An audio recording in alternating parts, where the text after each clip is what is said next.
Hello, everyone. Welcome to the AI Agents Hackathon live streams. The AI Agents Hackathon is a free virtual hackathon running from April 8th to April 30th. We're hosting over 20 live streams where you'll learn how to build agents using various Microsoft technologies. At the end of the 3 weeks, submit your project for a chance to win fantastic prizes. And now over to our friends at Reactor.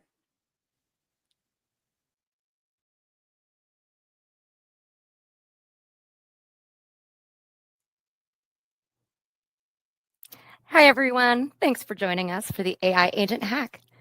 Before we start, I do have some quick housekeeping. Please take a moment to review our code of conduct. We seek to provide a respectful environment for both our audience and presenters. While we absolutely encourage engagement in the chat, we ask that you please be mindful of your commentary, remain professional and on topic. Keep an eye on that chat. We'll be dropping helpful links and checking for questions for our presenters to answer live. Our session is recorded. It will be available to view on demand within 24 to 48 hours. With that, I'd love to turn it over to our speakers for today. Thanks for joining.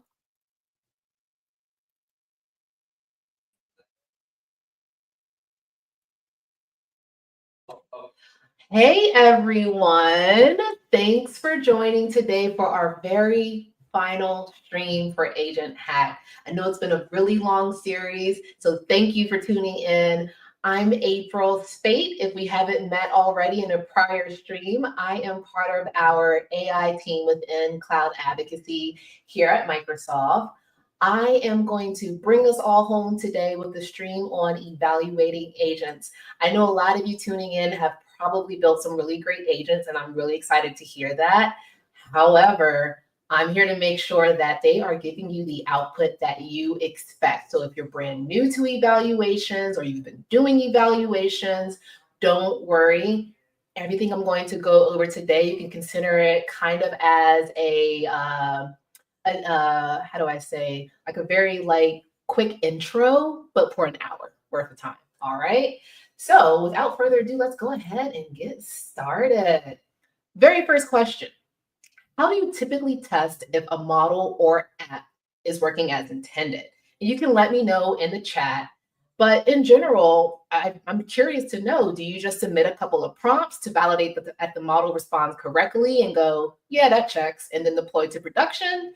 Or is your process a bit more methodical? Now, if you're doing the former, then I have some news for you. You need to keep watching this stream. But if you're doing the latter, then you are in luck because I have some tools to show you that may enhance your existing workflows. And I personally like to think of this testing phase like replacing brakes on a car. So like if the mechanic took my car and they came fresh out of the body shop, they drove my car one time around the block and said, yeah, it works. I personally immediately go, no, I'm going to need you to run some more tests in different conditions before I get in the car. You can think of your AI power apps the same exact way. You don't want to just do one singular test and say, we're good, ship it. We need to think of doing these tests iteratively. Now, that may leave you wondering, so when should I start doing evaluations? Well, that's a really great question. If you came to me and said, April, I already built my app, it's great, should I evaluate now? I would technically say yes. However, asterisk, you're just a tad bit late to the evaluation party because in theory, evaluation should have started a lot sooner in the process. It actually goes back as far as your model choice. And so when we recommend doing evaluations, they aid in defining your risk mitigation plan. And we find that most production applications require a mitigation plan with 4 layers of technical mitigations. First I have here is going to be that model layer. That's that most innermost layer. That's then going to be followed by the safety system, then your system message, and then your grounding, and then your user experience layers. So that model and safety system layers, they're typically the platform layers where we have some built-in mitigations that are going to be common across many applications. Now, if you're building with Azure, these are going to be built into the platform for you, which is great. Those next two layers, that system message and the grounding, those largely depend on the app's purpose and the design itself. So that means the implementation of the mitigations can vary a lot from one application to the next.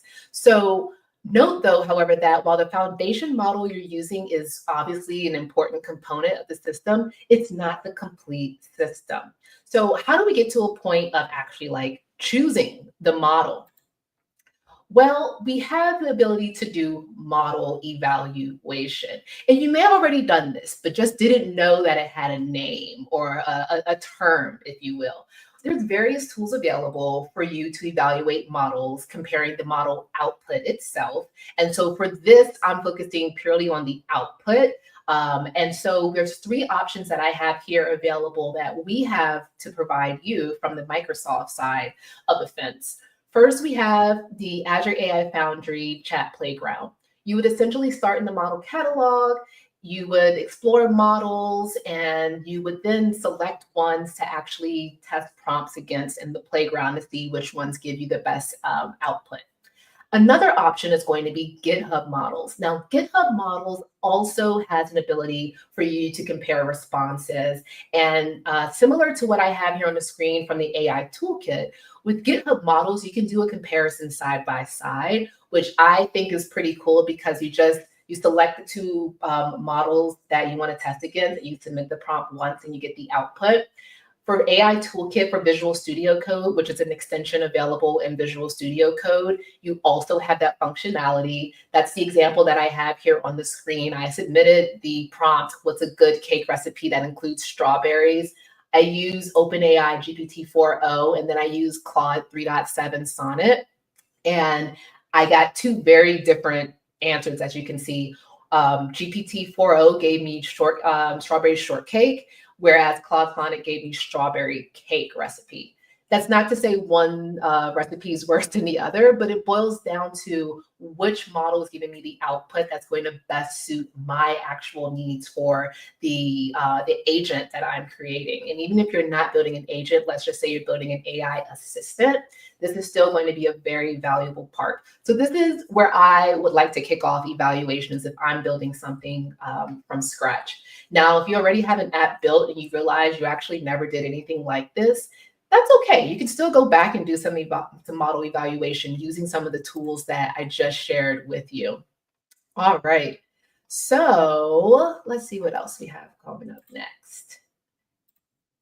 We then get into doing evaluations over in the Azure AI Foundry, and this is when we can start doing manual evaluations. So here on the screen, I have an example of what the manual evaluations feature looks like within the Azure AI Foundry portal. This is something that we recommend that you start off with. Once you have that model you've chosen, we then recommend doing that manual evaluation with actual human graders. So humans like me, humans like you. We're actually going in and selecting whether we do or do not, if the response does or does not meet whatever criteria that we're setting.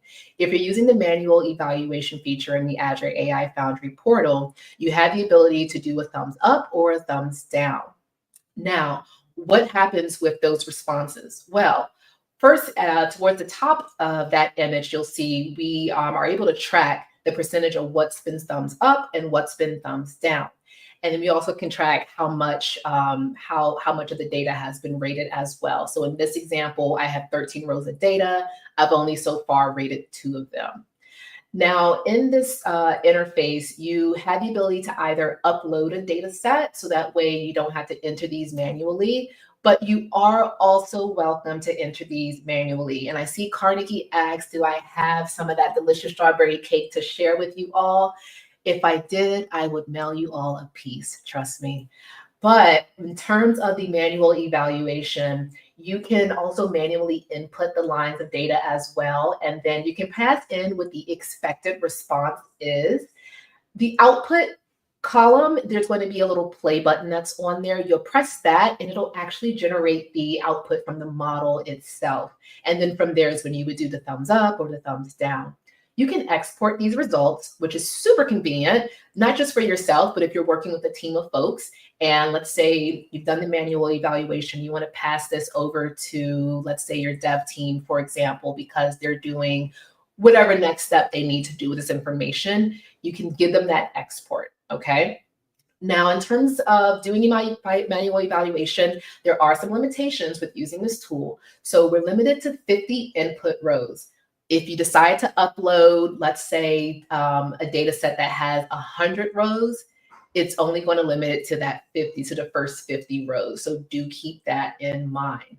Now, starting off with manual evaluation is going to be great for smaller data sets. So do keep that in mind. I do have something else for much larger data sets, but I want to make sure that you're aware that this is something that is in Azure AI Foundry portal that you can start using today with testing things out from a human grader perspective. The other things I didn't mention is that when you're using this tool, you can also define the system message in there as well. When you go to press that play button to get the output, the model will take that into context. Okay, and then also some of the parameters that are also available in that feature too.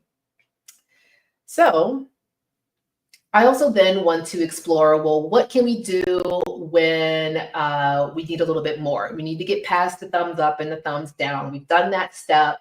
We're ready for some hardcore evaluation. And it's great if you're at that step now, because I want to introduce to you our built-in evaluators that we have as part of Azure AI Foundry. Our built-in evaluators are going to be AI assisted. So what does that mean? That means that we are leveraging AI as a judge to do the assessing of the output that's from the model. And when I first started working in the evaluation space, I would say a year ago, we didn't have all of these evaluators. And I call it out to let you know that we're always adding more, which is great. And so some of the ones we have on here are a bit more newer, like the code vulnerability one. That one's brand new. I haven't used that one yet, but that goes to show you we're continuing to add more evaluators. Our evaluators are going to be organized across 4 different categories. So we have quality, followed by, well, they're both quality. Ones are the AI assisted ones. The other ones are the NLP score. So if you have any experience with doing natural language processing, these are probably more familiar to you. Those are your F1 score, your Rouge, Glue, Blue, Meteor. Then you have the risk and safety evaluators. And so these are going to be utilized to assess whether there's any harm that's in the outputs from the model itself. Also, if there's any protected material in there, so anything that might potentially be copywritten. So we wouldn't want the model to output like an entire actual book that's that has a copyright, for example. So that's where those sort of evaluators come in to play. And then we have custom. So let's say of all the evaluators we provide, they don't quite meet what you need to do. You need to do something that's a little more custom. You can totally do that. We do provide the ability for you to do your own custom evaluators. In addition, you can actually take those quality ones on the far left, the groundedness, retrieval, relevance, and those, and you can actually customize those too. We do provide access to the actual prompts that we use for those evaluators. They're going to be available in the Azure AI Foundry portal in the evaluator library. You can literally take that, modify to your liking, and now that also then becomes a custom evaluator. But in terms of custom evaluators that aren't necessarily like an iteration of our existing evaluators, you can evaluate for something like friendliness. For example, if you're building a customer service agent and you want to evaluate just how friendly it is, you can do that. You would actually define what that assessment scale is as, I would say, a tip. If you're having some challenge with coming up with your own assessment scale, use AI to help you. That's literally what I've done whenever I've done any custom evaluators. I know in a past stream, Pamela and we talked about evaluations, and I had joked about like an Aprilness or like a Pamela-ness evaluator. You could totally build that. If you could put the logic behind it, you can create that as a custom evaluator, and then it would your evaluations would leverage an LLM to actually do that judging for you. In addition to that, you can also create synthetic data with the Azure AI Evaluation SDK. So if you need to do evaluations, but you literally have no data to work with, that's okay. The party's not over. You can actually create some synthetic data and use that for your evaluations. So I say all that to say there's a lot going on in terms of evaluators that we provide to you that you can use. And we're going to continue to add those as well. And shortly, we're going to get into some code so you can actually see that in action. So with the evaluators that I have on screen, you do have the ability to do that, to use those for our automated evaluations. Now, our automated evaluations, those are the ones that are going to be leveraging AI as a judge. You have two places that you can do these, two with an asterisk, that you can do these if you're using them. One is going to be in the Azure AI Foundry portal itself. Just like there is a place for the manual evaluation, the thumbs up, thumbs down feature, there is also a way that you can set up an evaluation completely through the UI. And it's literally selecting things, clicking with the mouse. It's very accessible to do it that way if that is how you prefer to set up your evaluations. So we have the ability to do that. You can also do automated evaluation if you want to do things programmatically with code. And that's when the SDK starts to get involved. And that's what we're going to be exploring today when we switch over to looking at some code. So in terms of the data sets itself, we're going to support either using a CSV or a JSON-L format. If you're doing things in the UI, you can do some manual entry. And we have 3 different targets that are going to be supported. If you're doing things through the UI itself, we have the model and prompt that's available. So you have a model and then you can provide the prompt. There's going to be a data set. So referring back to the data set formats that I said are supported, you can upload your data set. And then you can also use, currently a document, you can use prompt flow as well. Now, the results themselves are going to be visible in this lovely dashboard that I have here on the screen. And this is an example of what the results look like once you get the output. Now, honestly, the example that I have here on the screen, I don't think it did too well. The scores are very, very low. And we'll get into how to read the scores and what to do with them in a moment. But the example that I have here, whatever evaluation was run, there's definitely some room for improvement.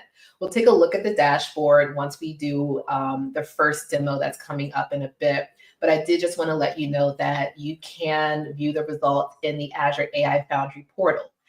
And that's regardless of whether you actually do the evaluation starting in the portal or if you do it in code with a place like VS Code.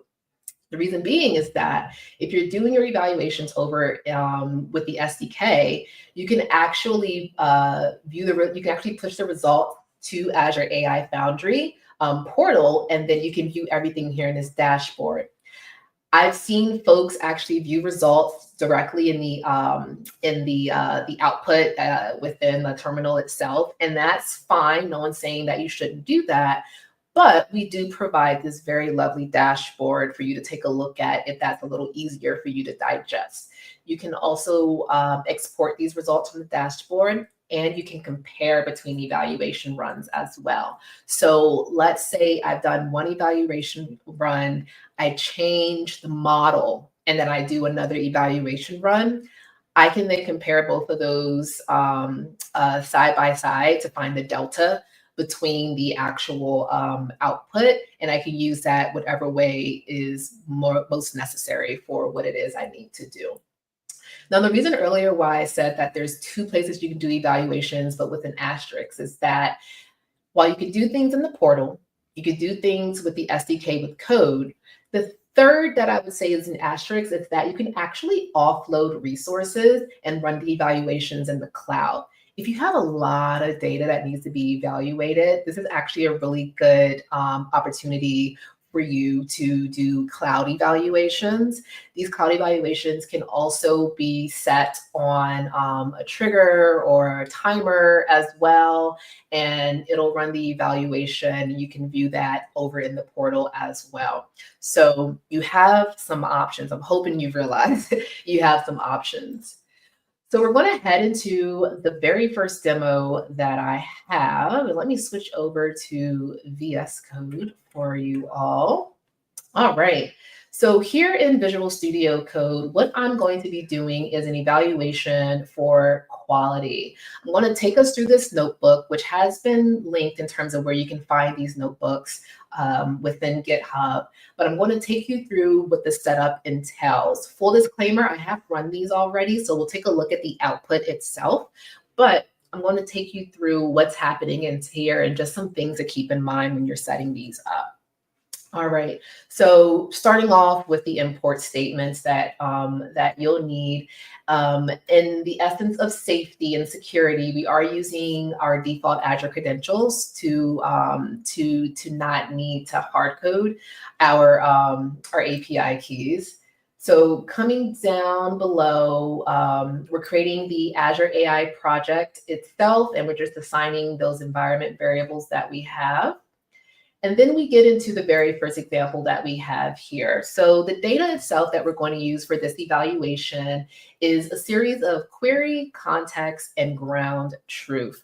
So depending on the evaluators that you're using, the data that's going to be required will vary. We do have a lovely chart of what's required that's available in Learn. Unfortunately, sorry, I did not link that, but we do have an entire list of what is required when you're going to do the evaluations.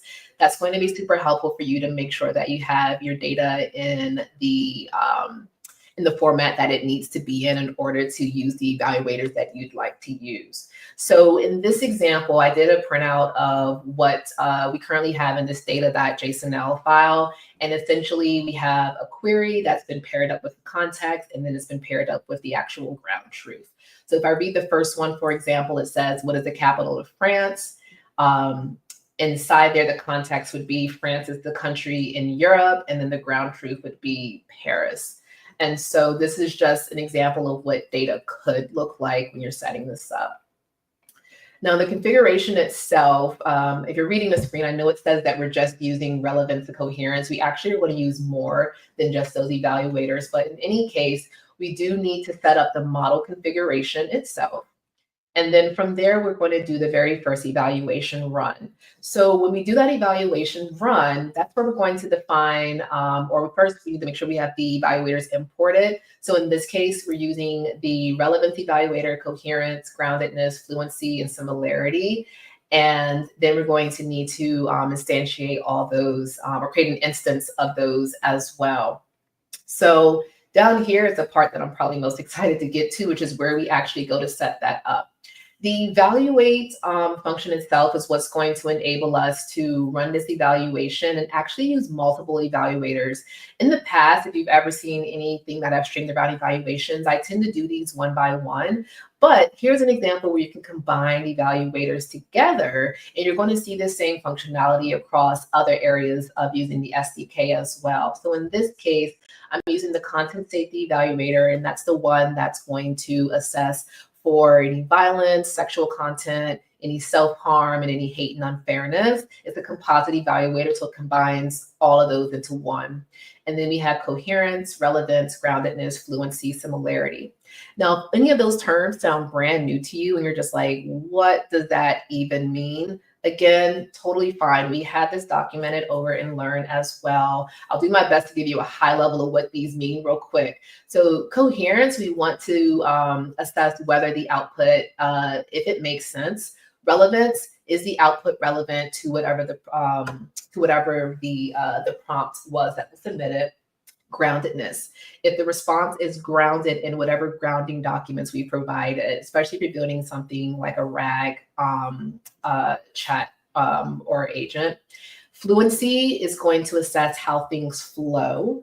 or the output flows. And then similarity is going to assess the similarity to the context provided in comparison to the model, the generated output from the model itself. All right. Now, once you've defined the evaluators you want to use, then you get into doing the column mapping. So if you have that data set that you've put together, you now need to actually map the columns to the parameters that's going to be necessary for the query, the context, the response, and the ground truth. This is going to vary depending on the evaluator you're using, so do keep that in mind. And then finally, at the very, this one line here, we have that the Azure AI project is equal to the Azure AI project. This is going to enable us to actually push those updates over, or the evaluation up to the Foundry portal. And then we're going to be able to get the studio URL to go view the results themselves. So in theory, we would run this, and as you can see, it does all its magic. And then at the very end, we do get this, this link to the Foundry portal. So I'm going to take you there now so you can see what the output looks like. This is what it's going to give you when you go to click on that link. And so you can see when it was run. You'll also, if you have any custom metrics, I'm sorry, this is the wrong one. This is the correct one. Apologies about that. So this is what you're going to see once you get the results. If you have any custom metrics, they will show on this evaluation details section. Just below is where you're going to actually get that dashboard. And these are going to be the averages based on how many rows you have in your data itself. Now, if you want to dive in a little deeper to figure out, well, which row of data got what score, simple enough. You can go to the data tab here. And now we actually have the detailed metric results. And now I can see that this data set only had 4 lines of data. I can see what the query was. I can see what the response was, or the score is. And I also get the reason for the score. So for the evaluators that we're using, for the quality ones, what it's doing is giving us a score between 1 and 5. And so that's another thing to keep in mind, is that depending on your chosen evaluators, your score may differ depending on how it's assessed. So that is something else to keep in mind.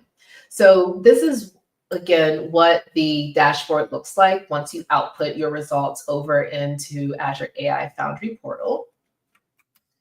Coming back to our lovely deck. The other thing that I know folks are interested in knowing too is, well, I have images in my app. How can I actually evaluate images? And we do have an ability for you to also evaluate images in multimodal text and images as well. So the difference being, in case you're new to this space, an image, literally just a photo. If it's multimodal, you can think of that kind of like memes, how memes have both like an actual picture, and then there's also a like some text on the picture as well. That would be considered multimodal as well. So that is what you can also run evaluations against with our SDK. And so currently the image and multimodal evaluators support single turn only conversations. That means only one user and one assistant message. You can also, it also supports conversations having only one system message. The conversation payload should be less than 10 megabytes in size. That includes the images as well. So if you have some really large images, keep that in mind. You can also use absolute URLs and base64 encoded images. You can use multiple images in a single turn, and then the file formats themselves that are supported are going to be JPG, JPEG, PNG, and GIF file formats. So I have an example of doing an evaluation for this as well. So let's go ahead and head back into VS Code. I do see we have questions. I will do my best towards the end to get to them. I promise you I will do my best. So here we have our evaluation for images, also in the same place where the other samples are going to be. And in this one, we're going to be evaluating against violence, sexual, self-harm, and hate or unfairness. So for image evaluations, we're only going to be able to evaluate the risk and safety. So not the quality, but the actual risk and safety, if there's any harm that we're going to get from the image itself. And so with that said, we're going to set things up very similar as before, as you may notice in terms of setup, which is pretty great. The first evaluation that we're going to run here is going to be for this image that we have.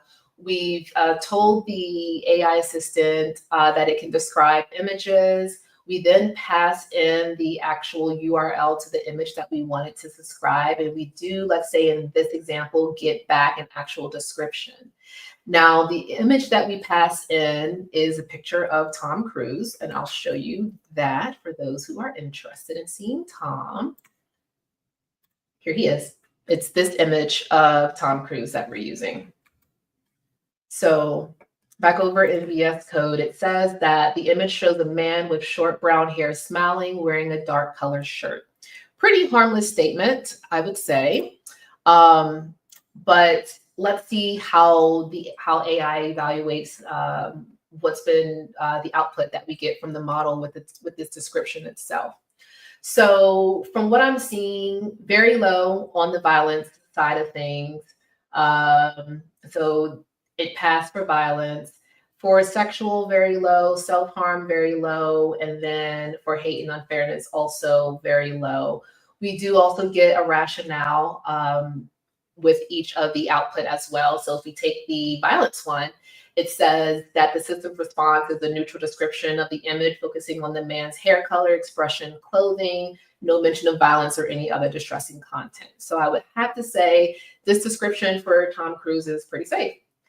Now, if we want to actually do one that is going to be supporting a multimodal image and text, you can do that as well. And so for this example that's been run, very similar output. Everything is safe for sure. I'm not going to use any harmful images in this case, but you have the option to do that as well.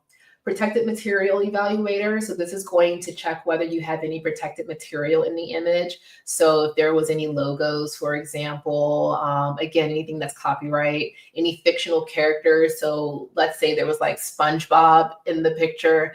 Ideally, that would be picked up when we go to do use the protected material evaluator. And then you can also use the API with this as well. The evaluate API, and what it's going to do is give me that output like before, where it'll take us back into the portal. So that's how we can do the image evals. And let me take you to, oh, just lost my screen. There we go. All right. So that then begs the question, so how do you then typically test if an agent is working as intended? So everything I've showed you up until this point can be applied to agents, but there's a couple of other things that we want to check for when we are building agents that the evaluators I've shared so far don't quite meet the mark on. So let me take you through a scenario of like evaluating an agentic workflow. We're going to start off with the user query. And so let's say the query is weather tomorrow. You just want to know what the weather is tomorrow. Well, to start, we want to get an idea of what the intent is, and we want to evaluate if the agent is able to properly identify the intent. In this case, it would be the user wants to know the local weather and the time to forecast, because we have the weather and we have tomorrow. Next, we want to know if the right tools are being called. So if you have multiple tools that your agent has access to, which it should if it's an agent, then you want to make sure that the right tool is actually being selected. And in this case, let's say we have one tool that calls for the location and time API, and then we have another tool that calls the weather API. So we want to assess, are the right tools being called?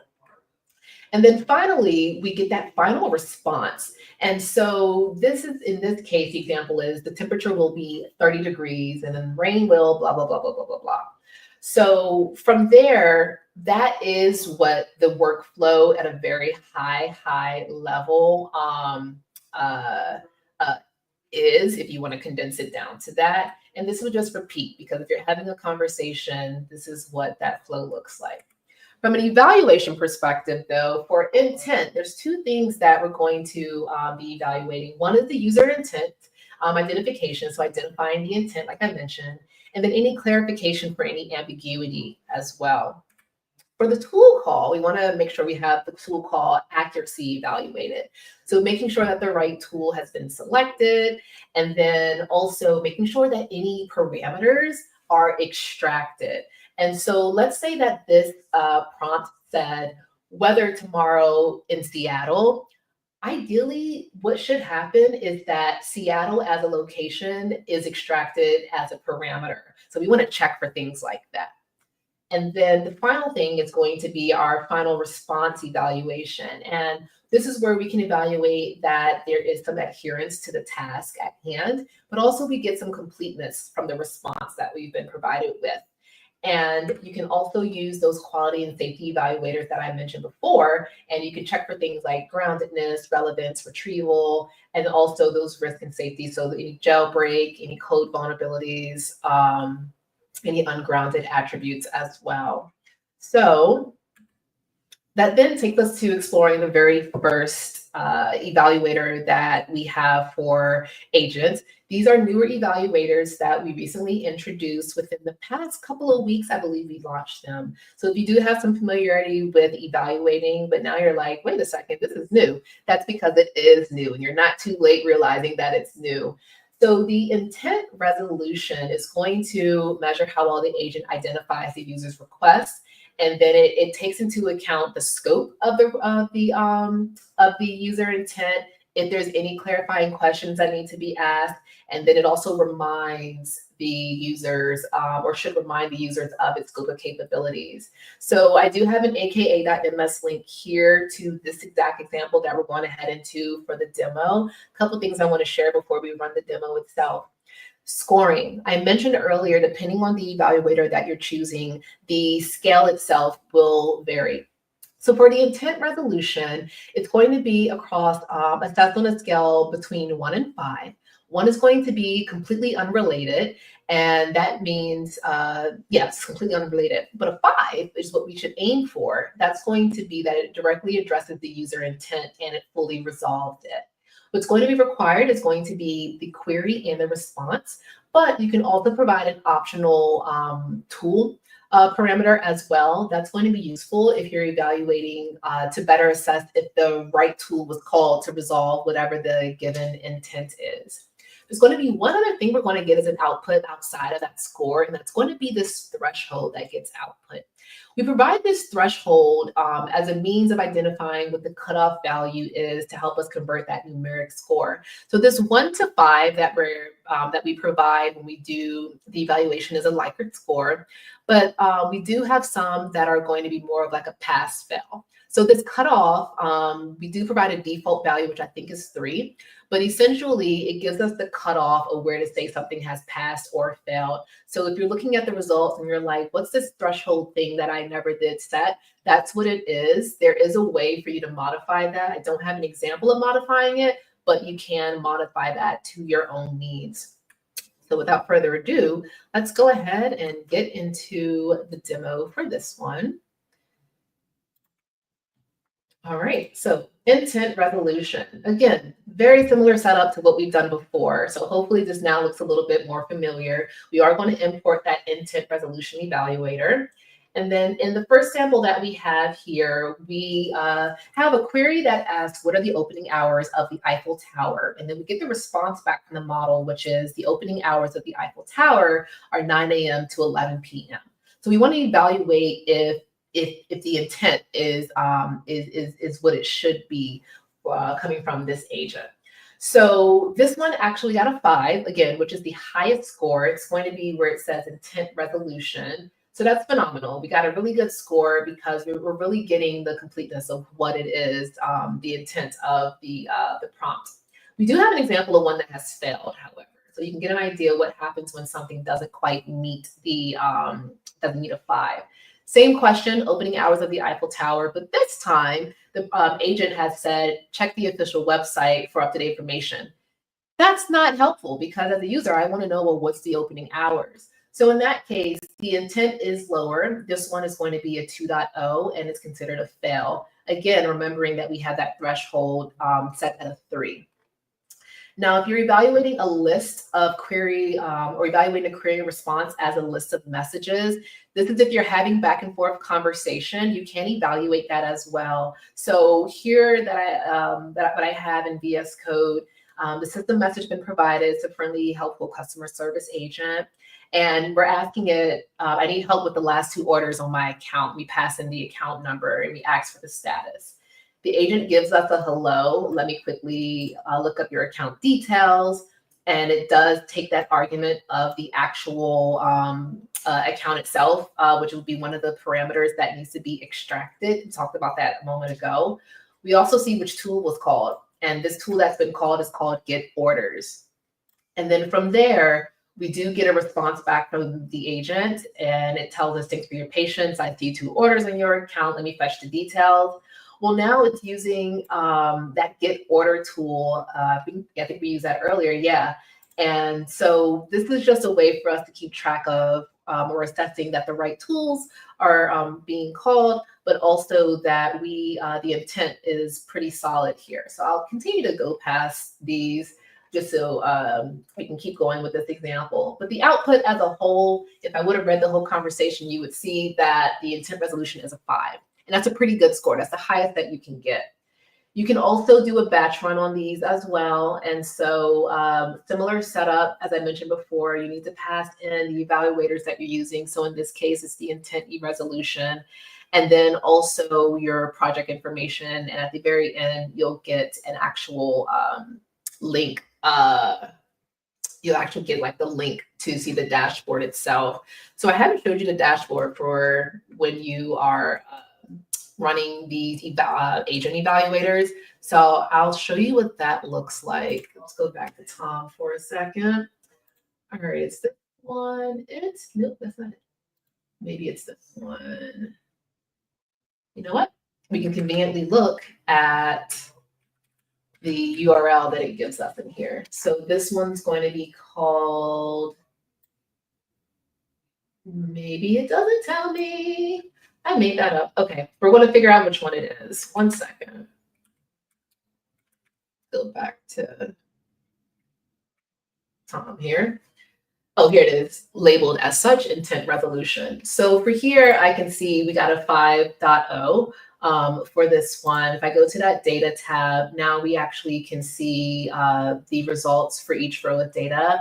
I know Carnegie asked earlier what's in that logs tab. So here we have the logs itself. This is going to be, we're able to see all the data that's been passed into here as well, but there's also just more information that we can sift through if needed. So in case you were curious what was in here, that's what's in this logs tab.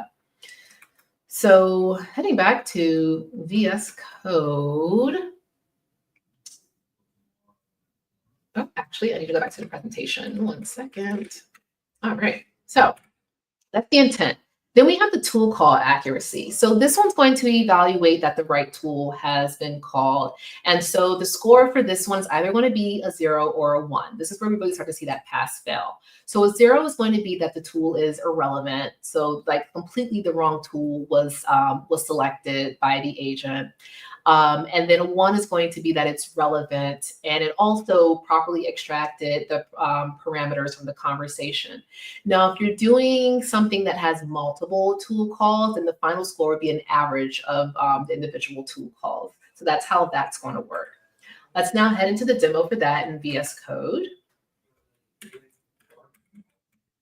All right, so here we have our tool call evaluator. Again, similar setup, but this time we're going to be importing the tool call accuracy evaluator. Now for this one, if we just evaluate a single tool call, let's say we have a tool that's called fetch weather, And we see the description here that it fetches the weather for the specified location. From there, what we can then do is run the evaluation based on whatever the response, based on whatever the query is. So in this case, the query is, how is the weather in Seattle?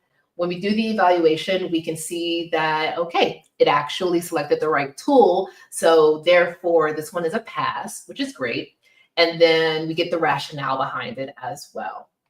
Next, we have multiple tool calls used by the agent to respond. So this was that example I said where you can have multiple tools used. And so in this case, we asked, how is the weather in Seattle? We have a fetch weather one, and it should have another one for location. Yep, and that's correct. So it should have grabbed a tool for fetching the location, but it never did. So when we go to run this, what we see is that while it called the first tool correct, where things went a little haywire is for location. When we did extract that parameter for London, there's nothing in the weather one that would be useful for that based on the tool that we defined for this sample. So that's how the second one failed.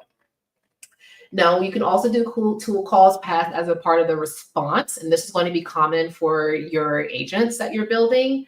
And so in this case, as you can see in the response that I get, it also tells me the tools that have been called. And so we can see here, there's one for like send email, there's one for fetch weather. The query itself was, can you send me an email with weather information for Seattle? Now, when we go to do the evaluation itself, what we have here is that the correct tools were selected. So that one would be pretty good. And then again, you can do a batch evaluation as well. And then once you get that link, you can then access the dashboard in Azure AI Foundry portal. All right. So not much more to show you all for today, but let's get into task adherence. So for task adherence, this is going to measure how well the agent's final response adheres to the assigned task. That's going to be according to the system message and any prior steps. So this one has a scale of 1 to 5, 1 being fully inadherent, 5 being fully adherent. It'll require the query in a response, and that tool definition is going to be optional. So if I head into VS Code to show you that example, 1 second.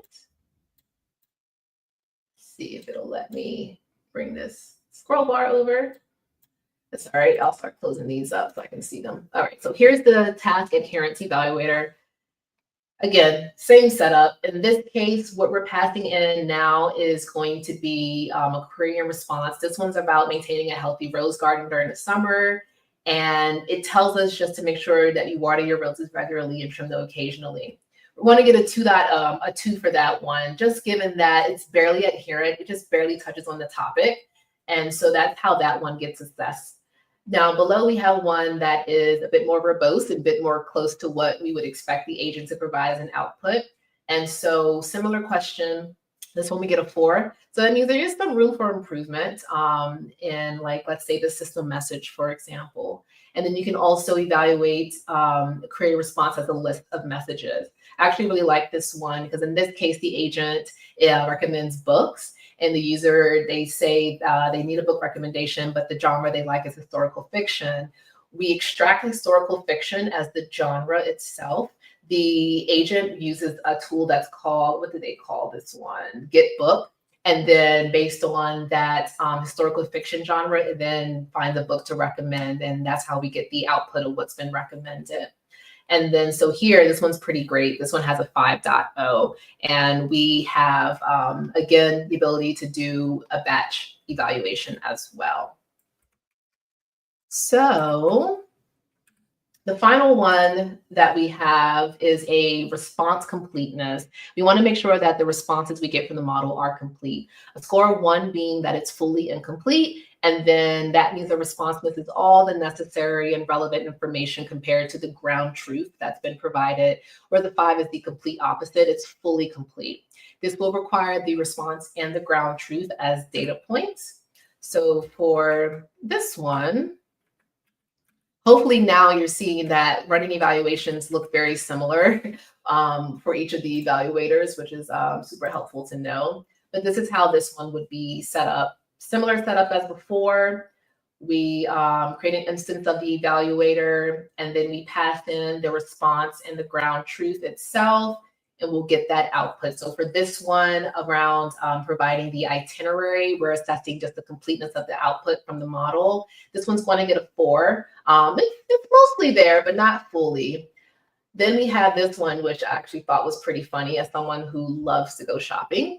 And this one, the agent gives us the response that the order with ID 123 has been shipped and is delayed. But in reality, there's a bit more information there that's missing. It says the order is delayed and should arrive by March 20th. As a consumer, I personally would want to know that March 20th bit rather than just knowing it's delayed. So you want to just check for things like this for the agents that you're creating. And then you can also prepare ground truth for your agent's response. So this here is creating like an actual data set for us to do a batch evaluation against. And that's what we have here. All right. So I have so much stuff to tell you, and time is not on my side. So we're going to try to get through this end-to-end scenario that we have here, also available in the samples that repo that I've shared. In this one, we're creating the agent first. And once we've created the agent, we're then going to create the conversation, we're then going to evaluate and then view the results. So what I would personally say is that if you're wondering, if you've already checked out prior streams to this one about creating the agents, hopefully a lot of what I'm going to show looks familiar. What we're just adding now in is that evaluation piece to it. So with that said, let's get into that demo in VS Code. Let me close some things here so we can see that. And this is one of actually the last demo that I have, and I just have some final slides to share with some information for you all. So setup for the agent itself, I won't take you through agent setup, but the code here does provide how you would go about creating that agent. And then we're creating the conversation with the agent as well. We passed in this question, what's the weather in Seattle? From there, we do have some tools that we've defined. We did import them into here so that way the agent has access to them to select the tool that's going to be necessary for this particular inquiry. And then from there, we're going to get the response back. So in this case, we know what the message is from the user, which is what's the weather in Seattle.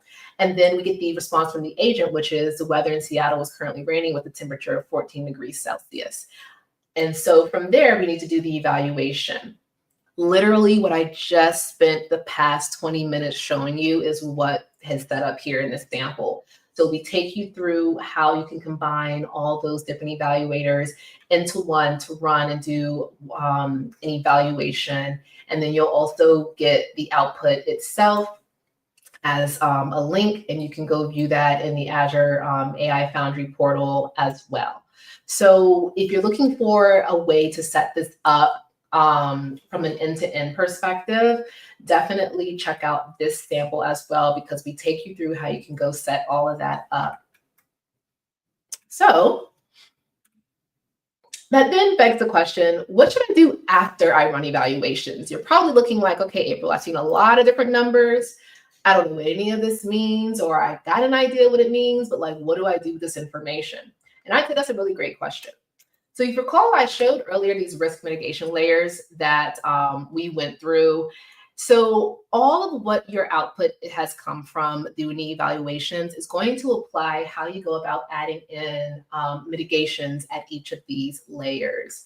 And so one thing that you could potentially do based on your evaluation responses is implement a built-in safety system. We do have these available for you, and you can actually configure these to your app's liking as well. If you're noticing that too much harmful content is coming through from your model, you can adjust the thresholds for that by creating a content safety filter, for example. Another thing you can do is steering your model's behavior with your system message. And so your system message is what's going to be used to define the behavior of your agent. And so maybe the agent isn't formatting things the way that you really wanted to format something, or maybe you really wanted to respond a particular way when it greets people. You can define all that in the system message, but the way you're going to get to understanding how to actually how to actually go about defining that system message is try something out, do the evaluations, see what needs to be modified according to the output that you get from doing the evaluations. And then guess what? You're going to test it again. All right. So the next thing we have that you can also do is safety system message templates. So circling back to the risk and safety evaluations we do provide safety system messages available. These templates can be found in the Azure AI Foundry playground. We do, and I think we also have them over on Learn as well. And you can copy and paste these. The ones that we provide, just for your own awareness, you can also, they're about to be 276 tokens. This does get passed in when you submit your prompt, so do keep that in mind, but you can also use these. Ravi has a question that I am getting to, so lucky you, you must be a mind reader because I am going to touch upon observability as well. So observability is a really key part of all this. Evaluation is just a piece of observability. And observability is what's going to enable us to observe the performance of the app that we've created. Now, observability from a Microsoft perspective, using our tools, it's a three-part process. There are three things that you do need to have configured already in your app. So from a tracing perspective, you need to have that enabled. And so tracing is going to enable you to capture and store the telemetry data that you'll need for your analysis. Then you'll need to set up an online evaluation. So if you recall earlier, I mentioned that cloud evaluation. That's that online evaluation, similar term there. But essentially, you're going to want to set that up, put it on whatever timer makes sense for you and your app. And that's going to enable you to continuously do evaluations. And because you set up your tracing, you're going to get all that tracing data as well. And that's all going to pull over into monitoring with the Azure Monitor app insights. So in there, that's where you can monitor things like the token consumption, any evaluation metrics, and then you can, we give you a dashboard that all this pulls into, which is great because that means out the box, you're going to get a dashboard. You don't have to build that from scratch. However, if you do want to build something on your own based on this data that you now have access to, more than welcome to do that. You do have the ability to do that. Now, what does this dashboard look like that we provide you? Here's an example of the one that we have available. It does require that you have an application insight resource. So if you're not familiar with Azure or the resources we have, that is another resource that you will need to have created as part of your resource group. And I don't know, I think the dashboard looks pretty cool. It gives just the right amount of information that's going to be necessary to just monitor what's going on with the app itself. So that then brings us to my final slide on getting started with Azure AI evaluation today. I did share with you all ways that you can go about doing evaluations through the Azure AI Foundry portal if you're more of a UI person. There's also options to do things via the SDK if you're more of a code person. And you can also do a bit of a hybrid if you want to do things with code, but maybe you want to offload your resources to the cloud. Or maybe you want to just do the results instead over in Azure AI Foundry portal. The world is your oyster. You can do that. I will definitely recommend as we get closer or once we get to Microsoft Build, do keep an eye out for any of our sessions that we'll have around evaluation and observability. That'll be the time best to learn about what's new that we have available. And yeah, we squeezed a lot into an hour. I do hope that you all found some value in this. I'm going to just stop sharing the screen so you can get me full time if that's okay. But yeah, I know we have these 2 minutes left. I know we've shared some questions or some links throughout the stream. Thank you, Pamela, very much for sharing those. And let me see if there's anything that stands out that I know I can immediately answer for you all. All right, let's see. Okay, I'm going through. Some of these I was able to answer already during the stream. Okay, so for Ravi did ask a question about any automated method. So I did mention that you can put these on a timer. You can also, if let's say you have things set up within a GitHub repository, we do have a GitHub Actions for evaluation, and you can configure that to run on a trigger. So let's say that it's run whenever there's been a merge, for example, into your main branch. You can set that up, and then what's going to happen is the output will show in, I believe it's like a YAML file, and that's where you can see the results. So that is another option that you have available if you want to do things from a different approach. Let's see what else. Let's see. And so one thing I will add, if we haven't shared yet, we do have the Foundry Discord available for folks if you ever wanted to check us out there, ask any questions. If not myself, one of our other lovely advocates or someone from the product team will chime in to get you the answers that you may need. But I do see that brings us to the end of our stream. I realized I never turned my lights on. Sorry, everyone, but I hope I was okay visually at least. But the main point I want to drive here is if you are deploying an app, you need to do evaluations beforehand, and you need to have those evaluations. You have a process in place to actually iterate on those evaluations. Evaluations aren't just a one-time thing.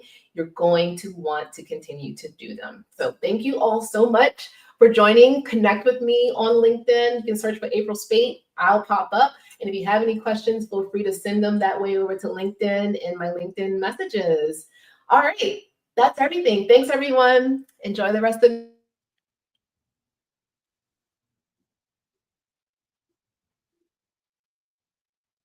Hi, everyone. Hope you enjoyed today's session. If you aren't registered for the AI Agents Hackathon yet, register now at aka.ms/agentshack and start hacking on the agent of your dreams. And if you have any questions along the way, just post in our GitHub discussion forum or attend our live office hours in Discord. And of course, make sure that you keep attending the live streams to keep learning about agents. Once your project is ready, submit it before April 30th at 11:59 p.m. PT to be eligible for our prizes. Thanks for joining.